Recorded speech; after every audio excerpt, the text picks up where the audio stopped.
조금 논란이 될 수 있는 주제이기도 한데 일단 이 투시 푸시 금지되나? 요 주제를 가지고 한번 이야기를 해보면 어떨까 합니다. 지금 굉장히 뜨거운 화두로 떠오르고 있죠. 지금 방송을 보시는 분들께서도 이 투시 푸시 금지와 관련해서 요 조항이 통과가 되는지 안 되는지는 아직 결정이 안 됐어요. 이번 달 말, 다음 달 초에 결정이 될 텐데 어떻게 생각하시는지 의견을 주시면 감사하겠습니다. 원래 저는 요 주제를 가지고 에드님이랑 토론하려고 했거든요. 서로 생각이 다르면. 근데 저희가 생각이 똑같았어요. 그래서 일단 저희는 토론은 안 될 것 같고 일단 저희가 생각하는 부분을 같이 공유해 보도록 하겠습니다.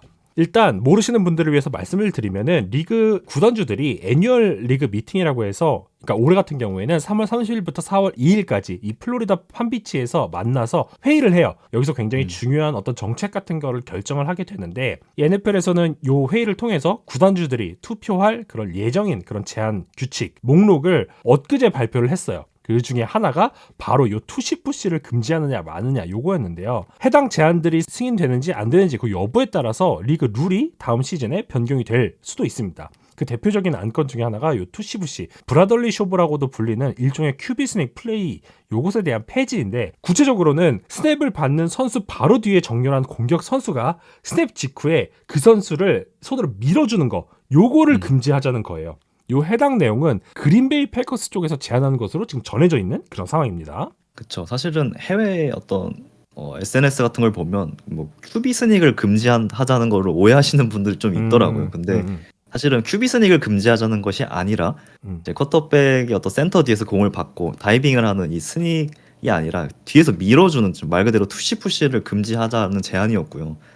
사실 이 플레이는 뭐 지금 NFL 보시는 분들은 다 아실 플레이고 3년 전부터 이제 뭐 이글스를 시작으로 아주 조금씩 등장하다가 지난 시즌에 정말 리그에 좀 와이드하게 퍼지는 모습을 보여줬죠. 그래서 ESPN에 따르면 이글스와 빌스는 지난 3년간 투시푸시를 167번을 사용했다고 하고요. 이게 이 수치가 다른 30개의 팀의 시도 횟수를 합친 것보다 많다라고 합니다. 그래서 이글스와 빌스 두 팀이 좀 특히 더 많이 사용하고 있는 상황이고 성공률도 차이가 있어요. 이글스와 빌스가 87%를 합작을 해냈고요. 나머지 30개의 팀이 71%를 기록하는데 그쳤다라고 이제 ESPN 리서치에서 그렇게 발표를 했습니다.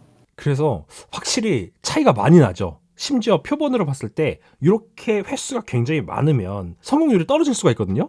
근데도 성공률이 다른 팀들에 비해서 오히려 높아요. 횟수도 많은데. 굉장히 의미 있는 그런 수치라고 볼 수가 있겠고요. 여러 팀들이 이와 유사한 플레이를 시도하긴 하지만 필라델피아 이글스나 버팔로 빌스처럼 효과적으로 수행하는 팀은 거의 사실상 없었죠. 일부 감독과 선수들에게는 굉장히 까다롭고 대처하기 어려운 플레이일 수 있지만 요거를 금지할 만큼 강력한 반발 여론이 형성되지 않았다라고 하는 그런 NFL 내부 관계자의 말이 전해지기도 했습니다. 그래서 요 안건이 통과가 되려면 최소한 24명의 구단주가 찬성을 해야 되는 그런 상황이에요. 사실은 과거에 어시스팅 더 러너, 헬핑 더 러너 이런 페널티가 존재했죠.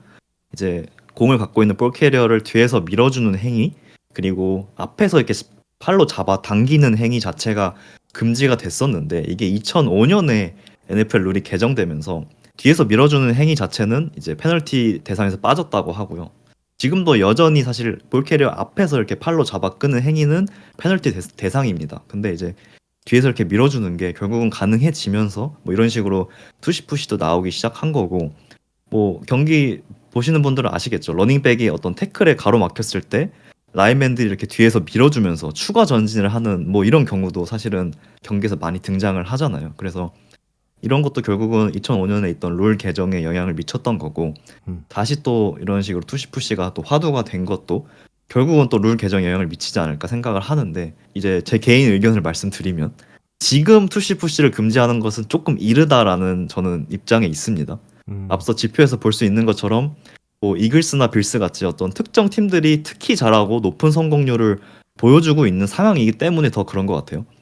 뭐 닉 시리안이나 션 맥더머시 여러 인터뷰에서 밝혔듯이 분명 투시푸시를 위한 이들만의 테크닉이 있고 훈련 방법이 있습니다. 그래서 이거는 분명 다른 팀들과의 차이점이 있고 이들만의 전술이라고 아직은 인정해줘도 되지 않나 생각을 하고 이 부분을 좀 존중을 해줘야 된다고 생각을 해요.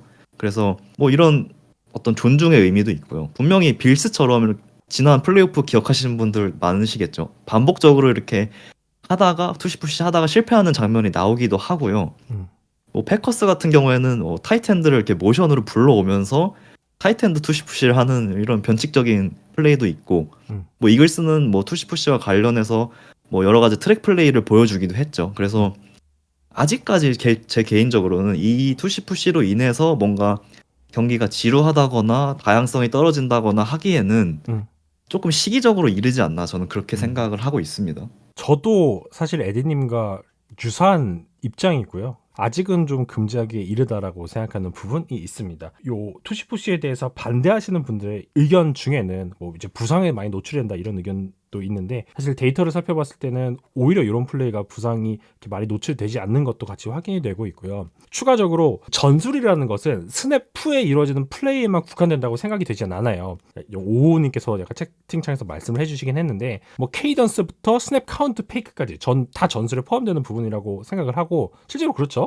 단순해 보이는 플레이라고 할지라도 숱한 아이디어 그리고 훈련의 산출물이라는 것을 저희는 인정해야 된다고 생각을 해요. 대표적인 것이 워싱턴 커맨더스, 필라델피아 이글스의 플레이오프 경기에서 나왔죠. 이 스냅 카운트 페이크를 통해서 상대가 달려드는 것을 차단을 하고 오히려 상대의 페널티를 유발을 하게 만든다거나 하는 그런 경우도 있었기 때문에 아주 효율적인 전략으로 연결이 됐습니다. 플레이 자체, 행위 자체는 단순해 보일지라도 이것을 구현하기 위해서 들어가는 어떤 전략과 전술은 굉장히 다양하게 파생될 수 있다라고 생각을 하기 때문에 지금 단계에서는 조금 요거를 반대하는 입장의 논리가 조금은 아직은 부족한 것 같다라는 생각이 들어서 저도 지금 단계에서 요거를 금지하는 것은 좀 이르다라고 저도 판단을 하고 있대요. 그렇죠. 뭔가 이글스만이 갖고 있는 고유한 테크닉과 훈련 방법을 어느 정도 지금까지는 존중해줘야 된다라고 생각을 하고요.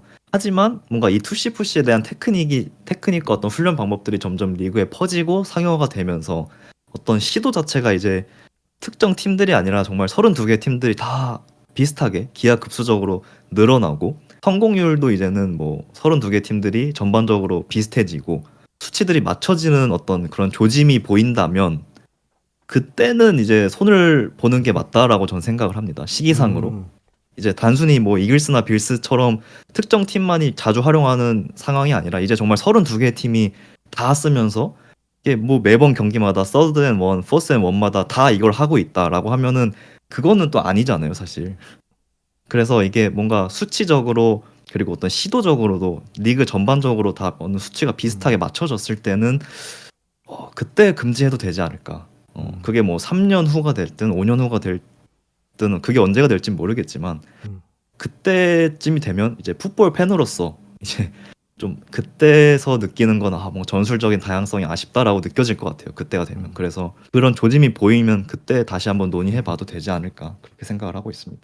어떤 특정 전술이 굉장히 잘 나가서 많은 팀들이 따라하는 거, 이 카피캣 리그에서 보면은 굉장히 자연스러운 현상이라고 할 수가 있죠. 그래서 사실 어떤 팀이 이걸 되게 잘 쓰고 우리도 훈련과 어떤 새로운 아이디어를 통해서 잘 구현할 수 있다면 따라하고 쓰는 건 되게 당연하다고 생각을 해요. 하지만 저희가 또 고려를 해야 되는 부분이, 저는 에디님과 약간 생각이 다른 부분 지점이긴 한데, 이런 식으로 특정 플레이를 어떤 팀이 굉장히 잘하기 시작하고 이게 리그에 만연하기 시작하면은 요거에 대응하는 상대 전술도 당연히 따라오게 돼 있어요. 정반합의 원리처럼 어떤 공격에서 창의적인 전술이 나오면 디펜스에서 이거를 극복하는 게 전술이 나오고, 다시 이것을 극복하는 전술이 나오면서 현대 풋볼의 전술이 발전하고 있는 거잖아요. 그렇기 때문에 이것은 굉장히 자연스러운 현상이라고 생각을 하고, 저는 이 플레이를 많이 쓴다고 해서 금지하는 거는 좀 반대고, 이 플레이로 인해서 만약에 어떤 선수들이 부상에 많이 노출이 된다거나 아니면은 요거를 좀 편법적으로 활용하는 플레이가 많이 나온다거나 한다면 그때는 금지를 해야 될 논의가 이루어져야 된다고 생각을 해요. 단순히 어떤 빈도, 횟수, 그다음에 성공률 요거로 따진다기보다는.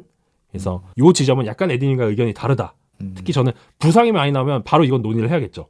라고 그렇죠. 저는 생각을 하고 있습니다. 그래서 일단 둘 다 저랑 에디님은 아직 금지하는 건 이르다. 다만 금지를 추동하는 원인이 조금 에디님이 생각하시는 부분과 제가 생각하는 부분이 다르다라고 이해를 해주시면 좋을 것 같습니다. 맞습니다. 당장 분위기로 봐서는 안 될 것 같죠, 아마. 그렇죠. 아까 말씀드린 것처럼 24명이 찬성해야 되거든요. 그래서 이게 굉장히 좀 많은 구단주가 찬성을 해야 되는 상황이라서 글쎄요. 이것도 저희가 발표가 되면 그 내용도 한번 정리를 해서 위클리 NF를 통해서 공유해드리도록 하겠습니다.